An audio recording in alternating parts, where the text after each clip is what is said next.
take great pride today in honoring the memory of one of our bravest and most legendary deputies, Bass Reeves. He was born a slave but died a lawman.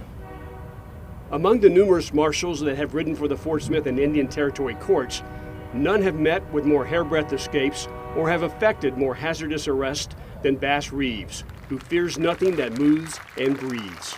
B.C. Gideon, 1901. Well, I just thought it was such a wonderful, wonderful thing for the people of Fort Smith to undertake to do.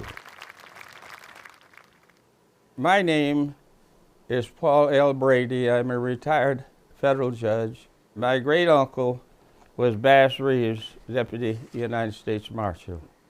I wrote the book, The Black Badge. Judge Parker did not have to appoint this black man.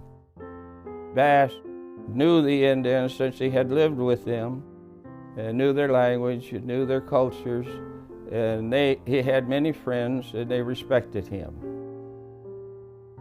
Negro deputy marshals are obnoxious in the extreme to the good people of the Indian Territory, and there is seldom one found who is fit to be appointed to such a position. Fort Smith Elevator, 1895. Now, I'm sure the citizens of Fort Smith thought that something was wrong with Judge Parker to give a gun and the authority to arrest white people, and in some instances to kill if necessary. But those people on the borders who suffered so much from the outlaw activity, they certainly saw this appointment as being something different, because Bass was a no-nonsense type of law enforcement officer and was after outlaws. My hands are bloody, they can't be forgiven, alone and I'm destined to roam. My shoes are muddy, a long walk from heaven, I'm tired and I'm restless for home. There is no doubt that there was a soft place in Parker's heart for the men who rode for him. And he truly believed that the law was meant to punish the guilty in order to protect the innocent.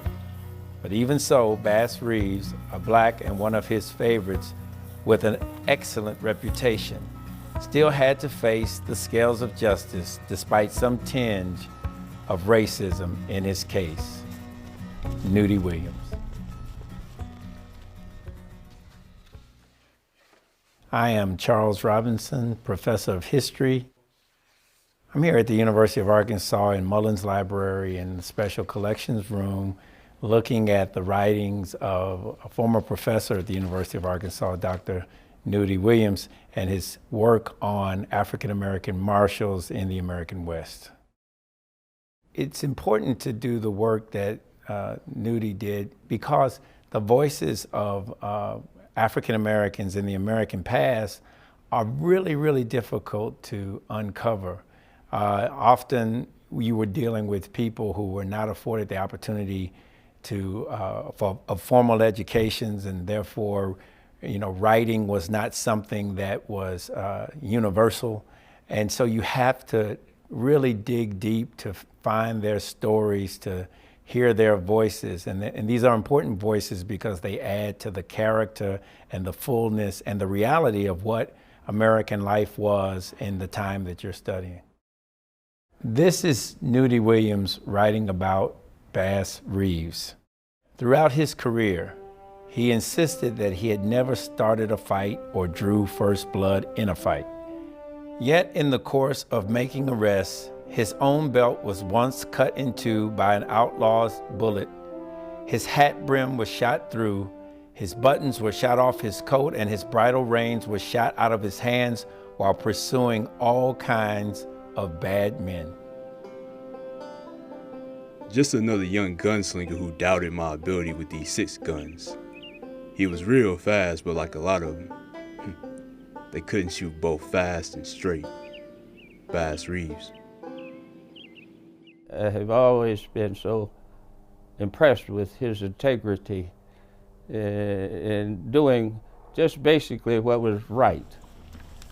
And this is what justice is all about. How about some water, Mr. Reeves, sir? Keep moving, gentlemen. It's a long way to Fort Smith. Dang. Even though he had to use a 6-gun, but he's going to get the job done. He was also very crafty.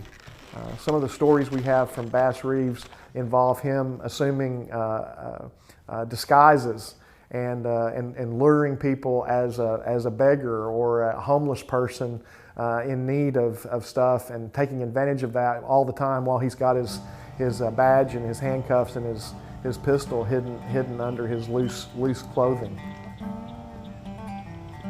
Bass Reeves was absolutely fearless and knowing no master but duty. He was sent to arrest some of the most desperate characters that ever infested Indian Territory. At times, he was unable to get them alive. But Bass Reeves always said he had never shot a man when it was not necessary in the discharge of his duty to save his own life. Muskogee, Phoenix, 1910.